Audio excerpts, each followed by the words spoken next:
Welcome back, everyone, to another episode of College Hockey Talk. On today's podcast, I'm joined by sophomore from the Merrimack women's hockey team, Emily Oosterveld. Welcome back to the podcast, Emily, and thank you so much for coming on. Thanks for having me again. No problem. Thank you so much for coming back on. You might as well just be like another co-host for the podcast after we've met a few times after the first meeting. So just wanted to point that out. Yeah, at this point, honestly, maybe I should. Now, it's kind of hard to believe that you finished the first half of your season already. So my guess is my question is what have you taken away from the games you've played, and how would you evaluate the first half of your season so far? Honestly, from the first half of the season, just going off of last year was pretty rough just with the whole COVID thing and no fans or anything. And I think now, because it's been somewhat of a quote unquote normal year, the biggest thing that I would take away is just being in the moment with your team because the time is absolutely flying by. Hmm. I cannot believe that, exams are done. We've already been home for Christmas break and come back and we're leading up going into the second half of the season. And it's crazy. It actually blows my mind how fast everything's gone by. So I think the biggest thing that I've taken away is just being with your team and being in the moment and cherishing every moment you have. Games wise, it's just been, consistency, I think, is the biggest thing that we needed to take away from that first half there because, we had that 4-game win streak, which was awesome, and we had a lot of consistency. And I think we fell away from that a little bit at the end of the season. So I think that's probably the biggest thing that I would take away. Yeah, and how are you approaching the second half of the season? Because to me, it feels like your record doesn't really indicate how well your team has played. You've been involved in many close games this season. So I guess, what's the approach for the second half? Is it kind of just try to close out games and win a Hockey's championship or go deep in the Hockey's playoffs? I think what we're looking to do mostly in the second half is, by the end of the first half, we got a little tired. We got a little sloppy. We had a lot of injuries. We had one girl test positive, Julia McLean. She's one of our best defense. She plays probably the most minutes. She got taken out with COVID, and we have Katie Kaufman. She broke her foot and everything. So I think we started getting pretty worn down. The second half, though, we have all of our players back right now. We have a full 5 lines of forwards. And I think so far, our first couple practices back have been so energy packed, and we've all just been so happy and so energetic and so passionate about it that I think the second half is just, we have Northeastern next weekend. So the biggest thing for us is to just keep playing hard and, staying true to the physical game that we play. And, we're not a crazy skilled team, but we work hard. We work very hard. We're very physical. And I think just staying with that for a second half, I think we can do pretty good things. So. Now, another conversation about the second half of the season, which I didn't think I had to ask, but unfortunately it's just becoming more of a reality as the days go on, is the reality of the COVID-19 virus. How is your team how have you thought about how it's going to affect the second half of the season, and just what's your overall thoughts, just for your next week's game against Northeastern, at least the game at Northeastern won't have any fans just because of it. Yeah, I think right now we've been trying not to think about it too much. We've only been back for, I'd say, 3 days now.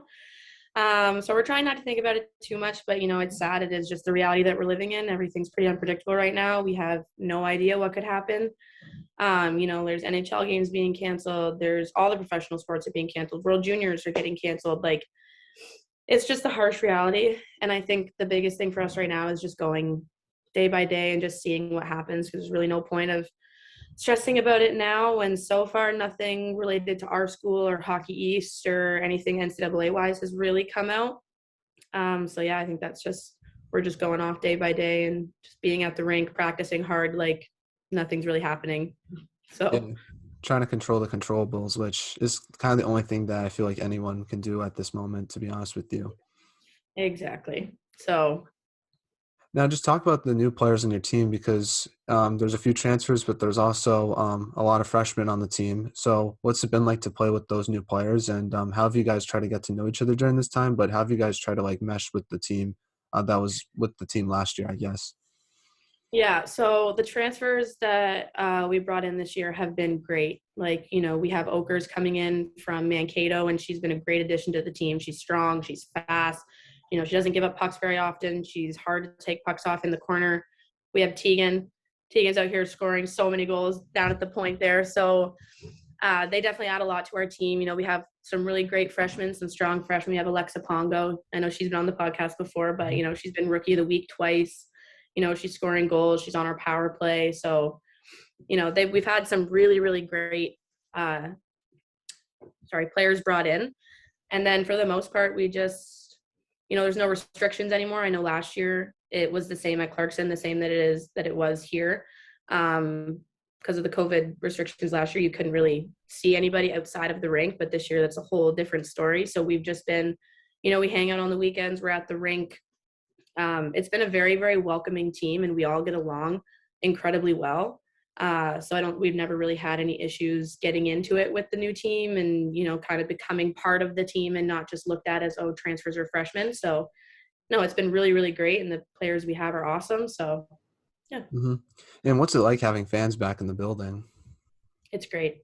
I Mhm. love it because I never had that last year, right? So now it's nice. We have the men's team come out and support us here and there when they can, when it works with their schedule. So it's nice having some friendly faces up there. And yeah, it's nice being able to look up and, you score a goal and it's not just silence. It's like, oh my gosh, we actually have people here supporting us now. And I think it means a lot more to us. And I think the games have a lot more energy to them now. Yeah. We have people there. So it's great. But It has been an adjustment playing at Lawler just because talking to a few freshmen from Merrimack, they were saying like how it's a bit of adjustment just because it's a smaller rink surface compared to the ones they're used to playing in. For yourself, has that been an adjustment, or are you pretty much used to that size of ice rink?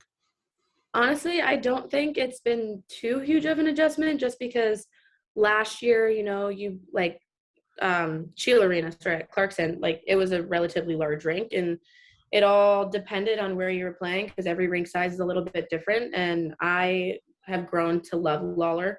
I love playing at home. I love our rink. So to me personally, it hasn't been too much of an adjustment. So Hmm.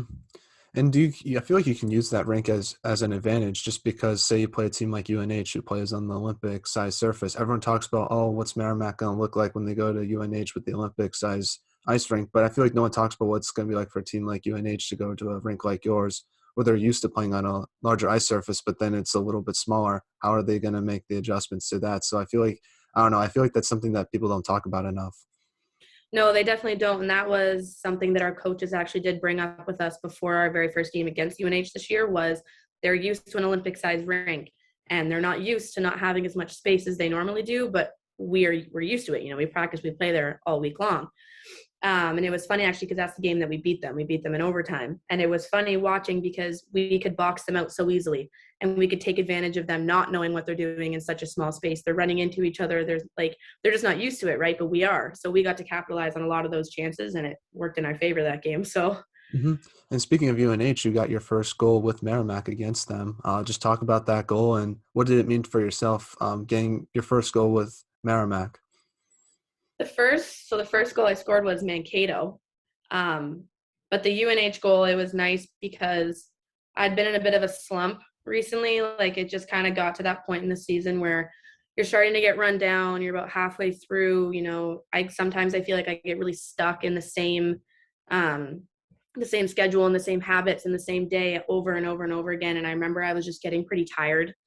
And then after that game, I saw the puck come out, I put it in, and then instantly I felt like I just got fully recharged. I was like, hey, back to myself here. I got that one goal under my belt. And then I felt like after that, it started like everything started flowing, everything started coming more naturally to me.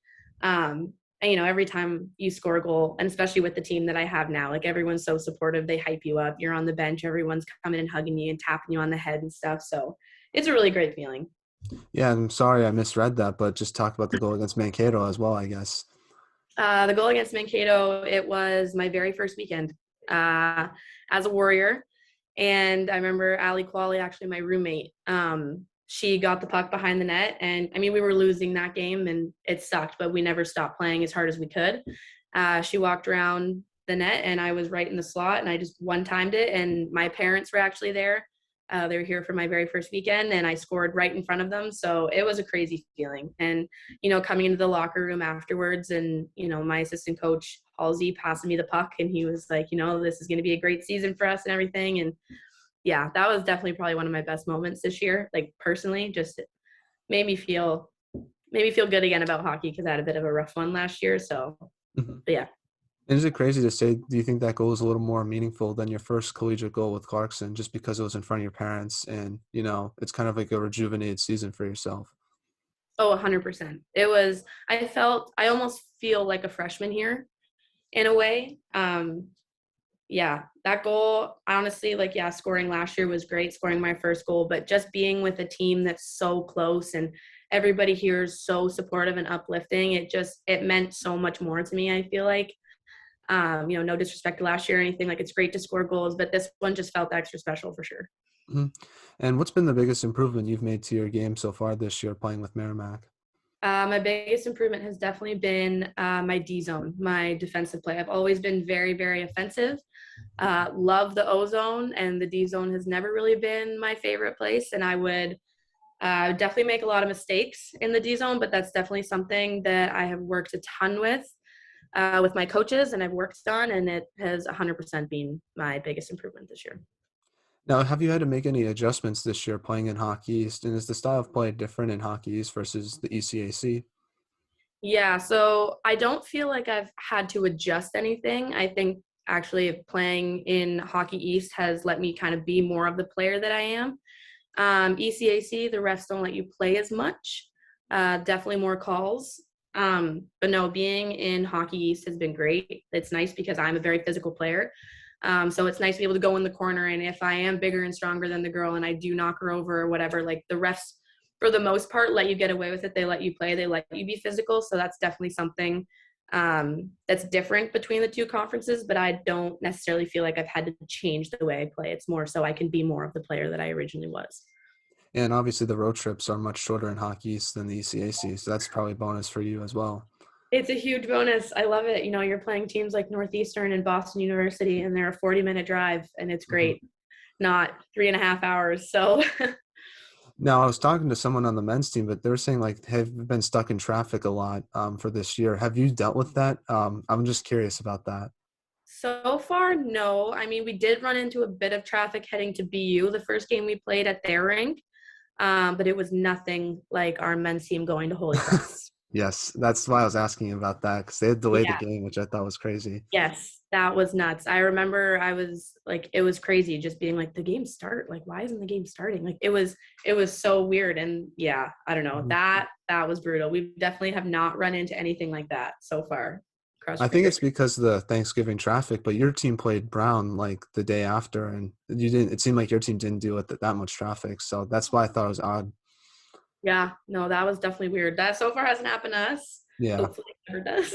yeah, no. But No, that game was crazy just because like I was at the game and I usually show up like 30 minutes before and like I show up 30 minutes before and I checked the clock and it said like an hour until game time and I was like, "What?" I thought I showed up like on time and like nope, it was just because they were stuck in traffic. So I had to be there for an extra hour, but it's fine. It was not could be worse spots to be in, but now definitely, kind yeah. of transitioning back to some of the games you've played with Merrimack. So Mhm. you played some really good non-conference opponents. You played Minnesota State and Wisconsin to start off the season. Even though Yeah. your team didn't win any of those games, what did you take away from them? Because I felt like your team learned a lot playing in those games and playing those top opponents out west. Yeah, definitely. I think the biggest thing was the Wisconsin games. Um, you're going into it. Wisconsin's won countless, national championships. They've been ranked number one for how many years now? I don't think they've ever really been knocked out of number one. And it's funny because you go into those games and you're kind of like scared almost because you're like, wow, like this team is a good hockey team. We're like we're not recognized for what we do. Just we've never like we're not a top team in Hockey East. Um, so you kind of go into it a little scared. You're like, you're the underdog. But I think the biggest thing we took out of it was exactly we're the underdogs. Like, what do we have to lose? We have absolutely nothing to lose.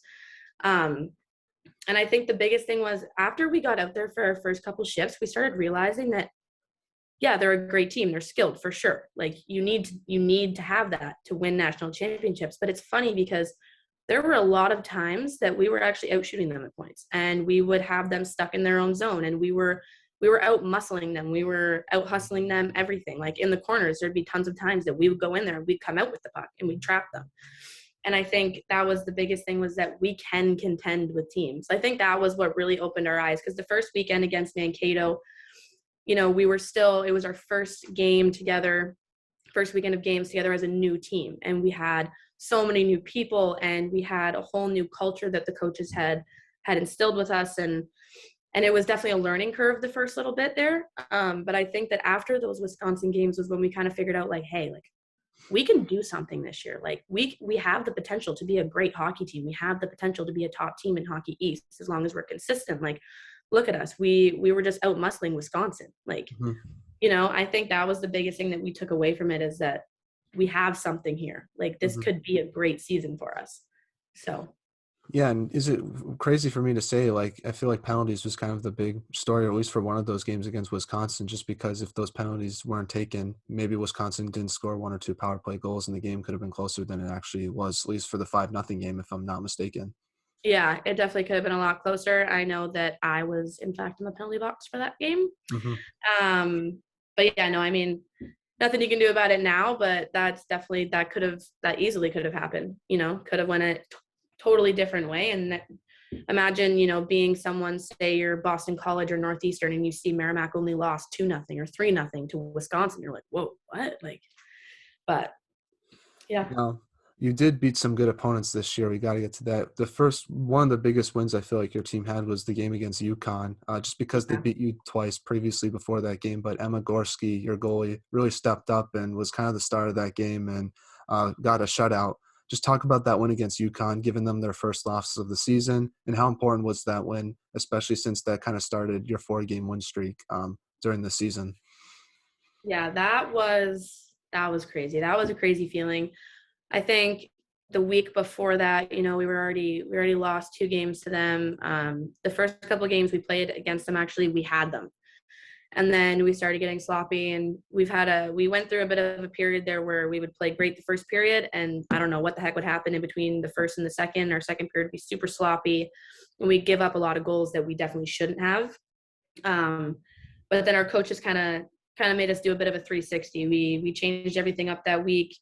A lot of lineup changes, a lot of different drills in practice, working on a lot of different things. And I remember going into that game, we were all like, "That's it. Like, we're not getting swept by this team. We're not losing all 3 games. Like, we are a good hockey team. We know that we can compete with them. We know that we can beat them."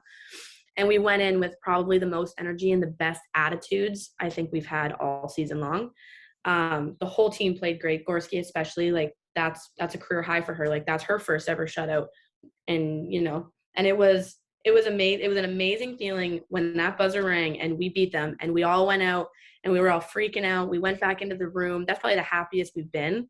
But that totally set us up. We went on to a winning streak. Yeah. And that's something that our coaches were telling us about too, how proud they were of us, because Merrimack hasn't done that in a long time. They haven't gone on a winning streak in a very long time. And they were so proud of us. Like, not only were we like, oh my goodness, like, look at what we can do if we just all work together. We all, like, we all keep working hard. Mhm. So yeah, that was definitely a crazy feeling for us, and that totally set us up for that win streak. So Yeah, and UConn was arguably the hottest team in the country at that point, and I think UConn has arguably the best offense in Hockey East because when they get rolling, they just can score goal after goal after goal. And just exactly. seeing how great Emma played in that game was awesome. And honestly, she might be the most underrated player in Hockey East this year. She's been such a key player for your team, and I don't see her getting enough recognition from the league or just nationally as well. Yeah, agreed. Now, just talk a little bit more about that winning streak that you had, just those games that you played, and just how did you maintain that winning streak after beating UConn? What was like the key for trying to maintain that like confidence heading into the next games after that against Holy Cross and then against UNH, I believe. Yeah. Honestly, we were just, that kind of put us up on a bit of a high. So because they're like, "Okay, look what we just did against UConn." We took all of that energy and all of that momentum into practice.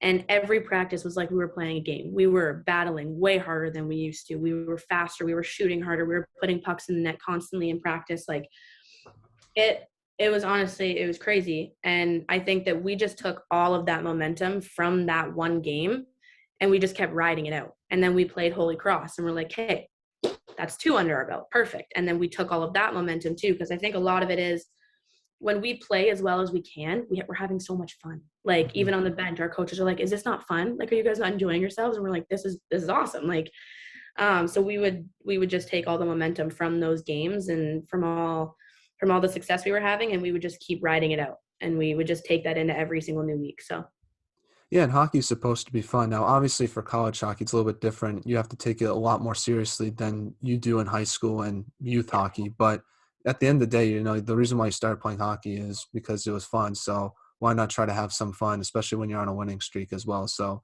obviously, I feel like you need to take it seriously in college. Like that's something that I don't think a lot of people talk about. Like is how yeah. serious it is because it's a big commitment. But you also have to have some fun in there, just because you don't want to be like I feel like if you're so serious about it 24/7, like it just drowns you out.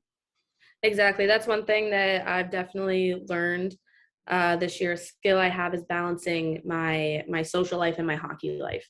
It's because I feel like playing college hockey is essentially having a full time job if you really think about it. Like you're at the rink, you're at lift, you have meetings, you're on the road, you're playing games, you're gone for weekends. Um, but you can't get so consumed in it that then your whole life is hockey, and then you start to not let enjoying like you start to not enjoy hockey as much as you should be, right? So that's definitely something that I've learned to figure out, is to have a healthy balance of both, so that I don't get so consumed with hockey that I start not enjoying it as much and not playing as best as I can. So Now, how's it been like balancing school and hockey this year because you're doing classes in person?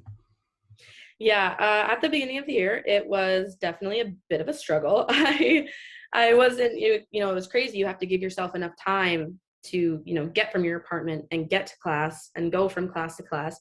But after I'd say the first week, it started becoming more of a routine, and it was pretty easy to figure out. We'd have practice in the morning, and I would have classes in the afternoon, and then I'd have the whole night, so I could do all my homework after class, and I'd have the whole night to do it. So, yeah, that's pretty much it. Kind of came naturally, so thankful for that. Yeah, it feels like you've learned a lot of things this year. So my question is, what's been the biggest thing you've learned about yourself or just about anything this year, hockey wise? Hockey wise, oh, I don't even know. I think that just the biggest thing for me this year has just been just like the support that we have here and the team that we have, and I'm enjoying myself so much. I feel like I've found a new level of love for hockey that I feel like I lost a lot last year. So I think the biggest thing for me is literally just enjoying time with your team. Like it goes back again to how fast the time is going by, and you're like, look, we're already halfway done the year, and we have a lot of great players that I've become really close with that, they won't be here next year. So I think that's just my biggest thing, is just Yeah. cherish the time that you have with the teammates and the year we're having. So And what's it been like playing under Coach Hamlin? What's she like as a coach, and what have you learned under her so far this year? yeah, she's great. She's very, very supportive, and you can ask her anything and she'll always be willing to help you. There's been a couple times that I've been like, hey coach, can we do video? And she's like, for sure, you want to do it right now? I'm like, oh, for sure, let's do it right now.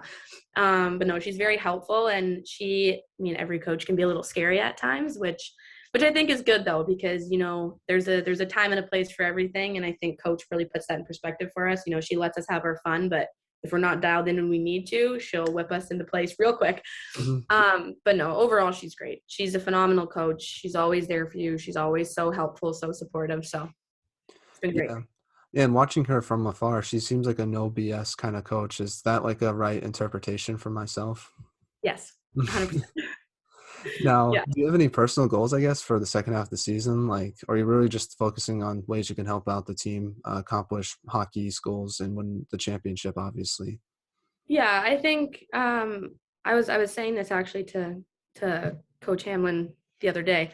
I have a really good feeling about second semester, about obviously about our team, but I was telling her about me specifically. Like I just I feel like I have a lot more energy, and I'm like, I don't know, I came back a lot happier, if that really makes sense. But I just think for me right now, I'm feeling so good on the ice, and I'm feeling fast and physical, and I'm shooting the puck hard, and everything, that I feel like second semester I'm going to get a couple more points and maybe a couple more goals under my belt. And that's probably everybody's goal for second semester, is you always want to keep scoring goals. But definitely just supporting my team through the second half, like doing everything I can, get pucks to the net, make the nice plays, Um, but yeah, that's pretty Hmm. much it.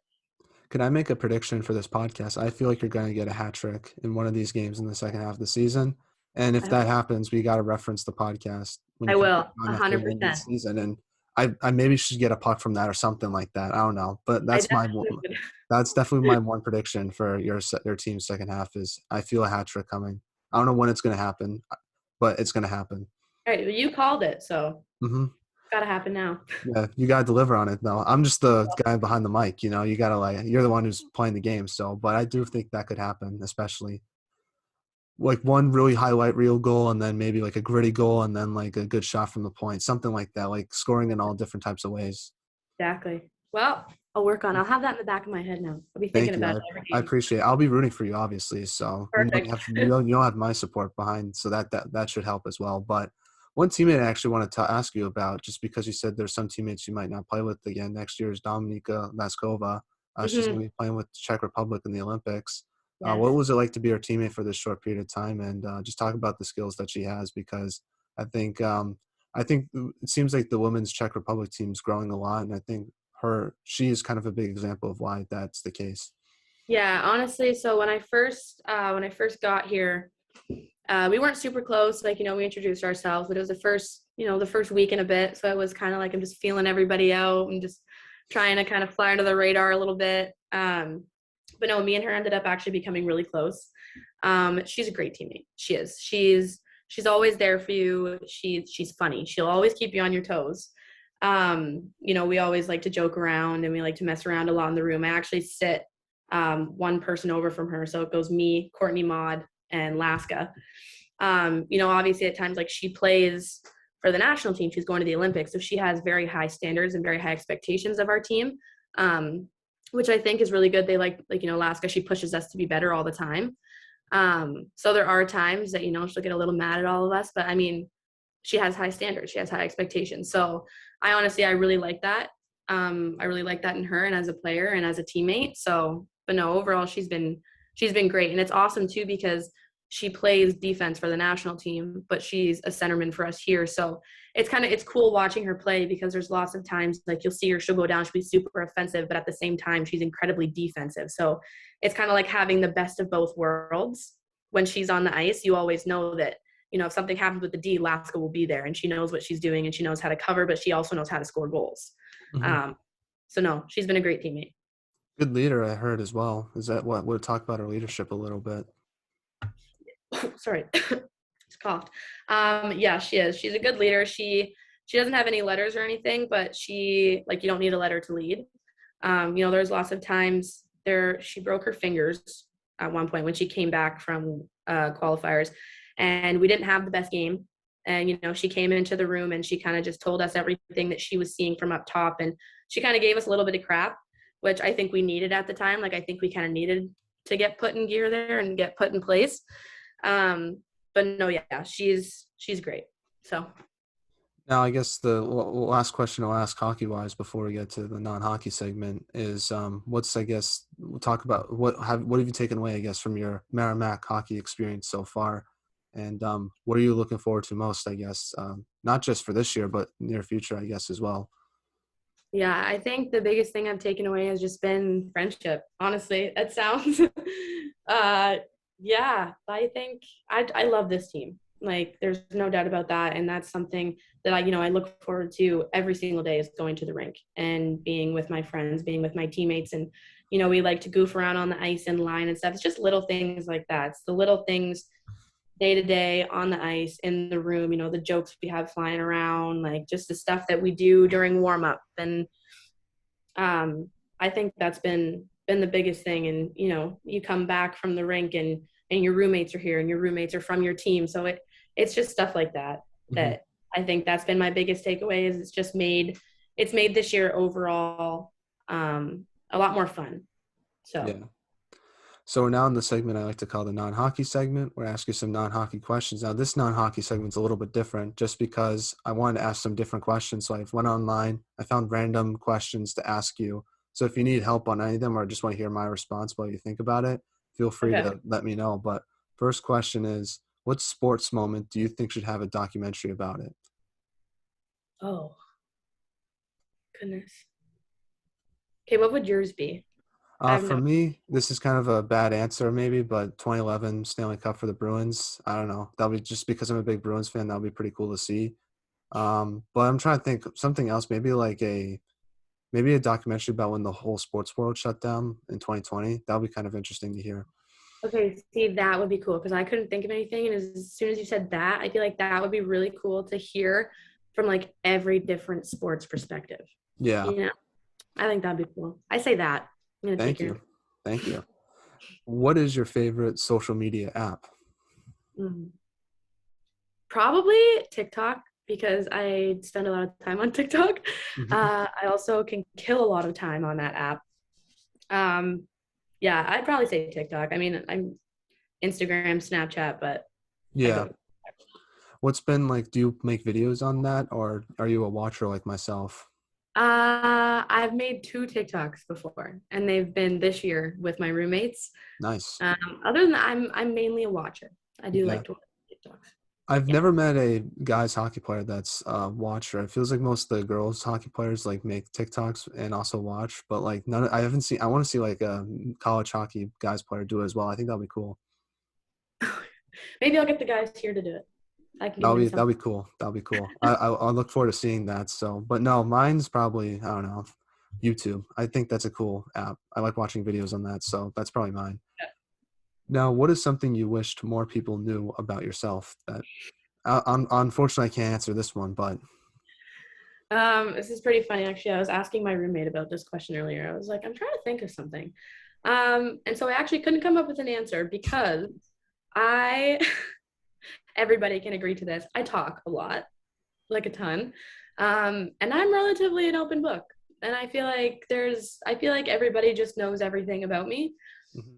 Um, so yeah, that's pretty much it. Like I'm just a very social person and like I can talk for hours and yeah, I'm pretty open about pretty much everything. So yeah. Nice. Now, this is kind of like a question kind of based off this, but how can you tell if a person has a sense of humor? Since you talk to so many people, what's like your kind of main indicator for that? Um, oh God, I don't know. See, I'm more into the hockey world kind of thing, right? That's mainly what I look at is so just like chirps flying around. Like if someone can throw out a really good chirp, I'm like, okay, you're funny. Hmm. Like, not just like 1 out of 10 jokes are good. Like, you got around, 6, 7 jokes in a row. You're like, okay, yeah, you got a sense of humor. I like you. You're funny. Yeah. So that's what I go off of. What's been the best chirp you've received, I guess, if you can talk about it here, or at least one that you can say on the pod? It's been a while. Girls hockey don't chirp a lot. Oh, really? No. There It's was good in okay, no, there practice. was one chirp. It's not even good. It's actually bad. Like it was just kind of like a what was that? Um One time there was like a fight going on. This wasn't in college hockey. This was in junior in Oakville. But it was the Stony Creek tournament and we were playing, I can't remember who we were playing, but there was a big fight going on. Like there was 3 of us getting into it, like fully punching each other in the face. And there was one girl, she came up to me actually, and me and her like were kind of fighting each other. Well, anyways, and she just looked at me and she goes, "Yeah, well, you're an ugly troll." And Hmm. but she was so serious about it, and she thought it was so good, and I was just like, "Seriously? You That's just the don't best you respond to come that. up with?" You just don't respond to that. You just like No, keep a I blank just face and and then she making tried. them embarrassed about it. That's how I would do Yeah, I it. literally was. I was just like, "Okay, good one." Like, um, yeah, no, we don't chirp a ton in girls hockey though. It's kind Oh, of boring. do you Yeah. chirp at all? Who's the best chirper on the Merrimack women's team? See, that's the thing. We don't chirp. It's like I Oh, couldn't okay. name somebody. Like there haven't even been really instances where someone comes off the bench and like, oh my god, I just said this to this girl. It was just like, oh, okay, Yeah. yeah. Any like chirps you've heard from guys players you've practiced with? Maybe there's gotta be some. There has been some, yes. Yeah. I probably shouldn't say them on the Yeah. pod. Okay. I understand that. So, Yeah, but that, you can tell me after the pod. That's all good. It's yeah. all good. I was not a chirper myself. I was more just no. I was so focused on the game, I didn't pay attention to any of it. It's like that video with like Chris Rock talking to Kobe Bryant. I don't know if you've seen it, where he's just like laser focused on the game and like he's not even paying attention. That's kind of what I was like when I played. I just Ah, yes, never I have. focused on any of that stuff. So, but Yeah. no. Next question is, if you could live anywhere in the world, where would it be and why? Oh my goodness. I thought about this one. Okay. So personally, I would love to live in Canada, which is where I already live. But if I were to live somewhere else in Canada, it would probably be Alberta, like Banff or something cool. But if I were to live anywhere else, I'm thinking Hawaii. Nice. It's pretty cool there. So I'd love to live in Hawaii, but like I wouldn't want to live there because there's no hockey there. So I don't know how true. I'd handle myself because there's like no sports there. So that's only for me like a weak thing. But obviously I'll choose Boston number one just because I'm from here and I like it, like living here. But I guess number Yeah. two would be, I don't know, like Toronto maybe. That was probably the coolest vacation I went on back in the Oh day. yeah. So, Yeah, I'm not a big city person, so it's funny for me because people, when I come to school and stuff, they'd be like, "Yeah, like what's Toronto like?" I'm like, honestly, I couldn't really tell you because I don't go there. yeah. I don't like the city. Yeah, no, it was really cool. It was big though. That was the one thing. Like people could talk about New York being a big city. Toronto was actually, in my opinion, a lot bigger than New York was. Yeah, Hmm. yeah. So But nice people there though. That's one thing I will say. A lot of nice people there, and very clean city too. So I will yeah, say that. yeah. No, Canadians are known for nice people. So oh yeah, very nice people. So now, if there was a movie made about your life, who would you want to play yourself and why? For oh me, my goodness, I just saw Spider-Man, so Tom Holland. We're also like both like 5'9", 5'10", which I think is cool. true. So. Very true. See, this is a question that every time that I have been asked it in the past years, I have no idea how to answer it. Like I don't even have the slightest clue of who I could be like, oh yeah, like this person for sure. Mhm. Like I have no idea. So Yeah, I that's couldn't my answer that one answer. for I you. don't know. You can play yourself, maybe. Yeah, I'd play myself in a movie about me. Who So would maybe acting. would there be any actresses that would play in your teammates that you can see that you know of?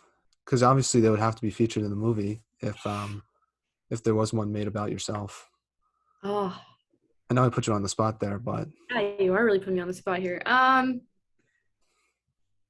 No, I don't know. Like I could think of like a celebrity maybe. Like I feel like Kylie Jenner could totally be Kennedy McAlpine. mhm.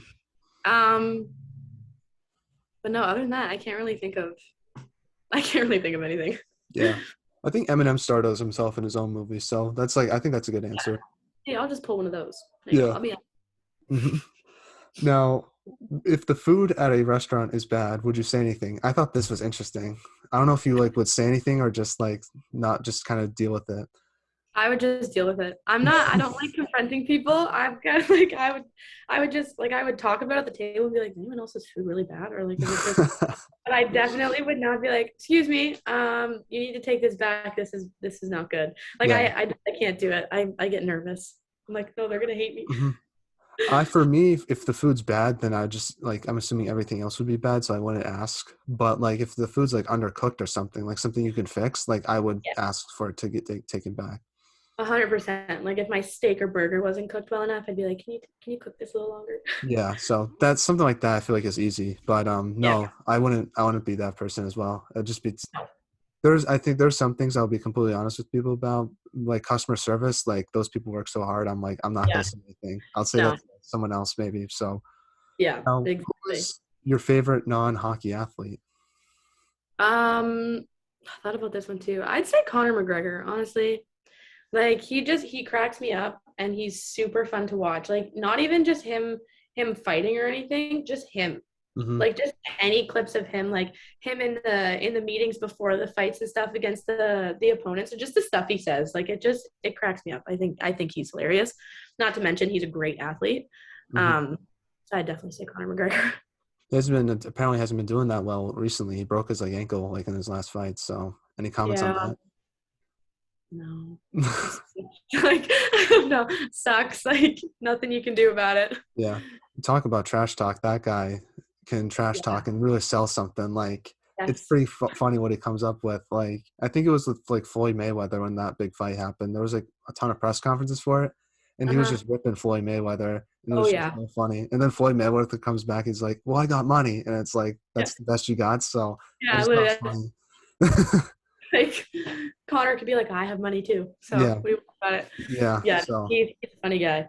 But this is another good one. What is one recent trend that you can't stand? And I feel like there's got to be a few on TikTok, maybe. yeah. Okay, there was one. It's not like super, super recent, but it still bothers me. Like super chunky clay rings. And they're like super colorful and they're huge. And I just couldn't do it. Ugh, I don't like them at all. Drives me Mhm. nuts. Still to this day, I'm like, I hate, why was this a thing? Yeah, I've never seen that before, so I can't comment on it. Yeah, no, I don't like that. Mm-mm. I'm trying to think. I don't know. There's been some annoying sounds on TikTok that just bothers me, and I keep showing up in my FYP, and I'm just does not. It bothers me so much. Like they're I just just, not funny. Yeah, they're no, just not funny. It's like, why do people think this is funny? Or no. this is one, and I might get some crap for it. The Joe Byron sound. At first, I thought was funny, but like it kept going on and on and on, and now I don't find it funny at all, just because it's so annoying. Because everyone was doing See, honestly, I still find that one kind of funny. it. But no disrespect though. I mean, I could see how it does get annoying. Hmm.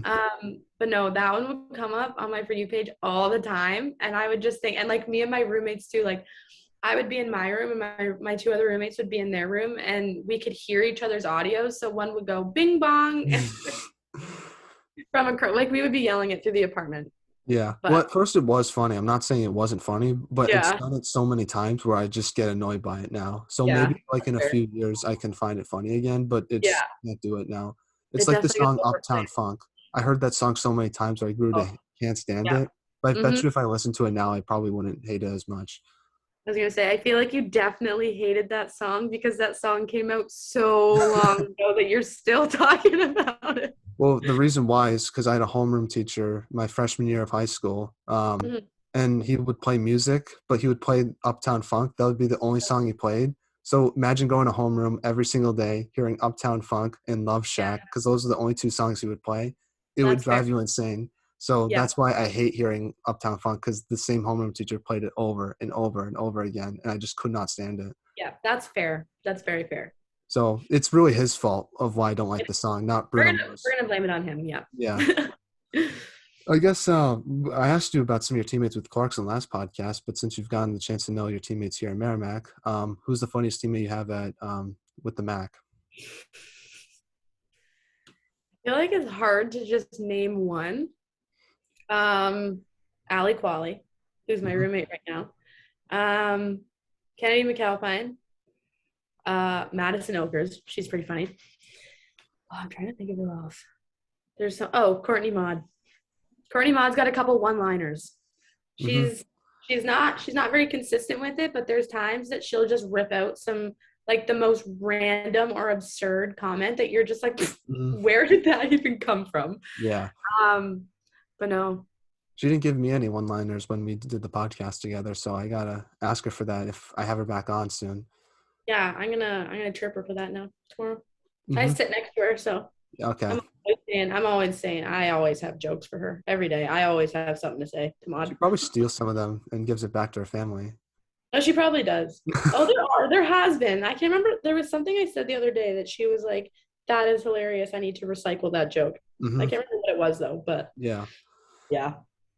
Now, which player in the Merrimack women's hockey team has the best style? You had the best style with Clarkson, and you have the best style with Merrimack, but who's number two on the Merrimack women's hockey team? On the ice or off the ice or both? Let's do both. Okay. Off the ice, I'd probably say Kennedy McAlpine. God, I'm saying a lot of Kennedy McAlpine. I need to tell her to listen to this later. Off the ice, Kennedy McAlpine, and I think on the ice, I mean, other than myself, Courtney Maud. Awesome. Yeah. And obviously, with College Hockey Talk, we're doing this thing now where we have best fit pregame outfits of the week. I don't know if you've seen that before. And I haven't Yeah. seen Merrimack post any, so I don't know who runs the social media, but can you please get that? Because I would hate to see your team not want to get featured on one of those. Because at the Yeah. end of the season, we've figure out who has the best outfit of the year, and I would want to see Kennedy McFalcone, if I pronounce the last name, I apologize about that, get that award. Yeah, well, okay. See, that's something that our team's actually brought up that we need to do better with the whole media thing. Um, but yeah, no, we've all talked about that, how we want to have like some fit checks, like Mhm. because nobody sees them The men's anyways. team does it. I will say that. So that's why the Yeah, women's team needs to do it. I've seen stories with that. Liam I know. Dennison looks great, by the way. He has the best style with the Merrimack men's team. So I will say that. I'll let them know. But no, I want to see some because I would hate to see, like I said, your team not want to be considered for that award. So I'm like encouraging every player I have on to do that with their social media. So this is just my official call out, whoever does the Merrimack Perfect. Instagram. Oh yeah, I'll send the message along because we want it too. So All right, cool, cool. We'll say that there's another person not involved with the team that wants it as well. So I you will. get more momentum from that. Perfect. No, I guess last question is what's your favorite TV show? And I think for me, it's Always Sunny in Philadelphia. Fun fact is Charlie Day went to Merrimack. Is he an alumni there? So I thought that was No cool to bring way. up. Mm-hmm. Learn something new every day. Mm-hmm. My favorite TV show right now is Yellowstone. I haven't heard Absolutely of love it. that TV show. You've never heard of Yellowstone? No. Oh my gosh, you're missing out. You need to go watch it. Oh, someone's calling. No, you need to go watch it. It's probably the best show. Like I have never been so hooked on a show before in my life until I watch Yellowstone. I gotta check that Like out. I'm not really a TV person, so I can't. I'm usually kind of bad with that kind of stuff. I usually just watch me, hockey. So. oh my, I'm not a huge like. I mean, here like we'll have our TV on for background noise, Mm-hmm. and we'll like do homework while it's on, so it's not so quiet in the house. But Yellowstone, the episodes are an hour long each. Over Christmas break, I sat on the couch and watched all 4 seasons, and like there's still more episodes of season 4 coming out. And the night before I flew back to school, I finished the last episode with my dad. Nice. What's it? So What's it about? I'm just curious. gosh, I don't even like really know how to explain it. It's like they're on a ranch, but it's like 300,000 acres that they're on, and they're in Montana. That's like where the show is based out of, and it's like everyone's trying to steal their land and try to develop it and put Uh, airports and stuff on it. yeah. But there's also a lot of violence.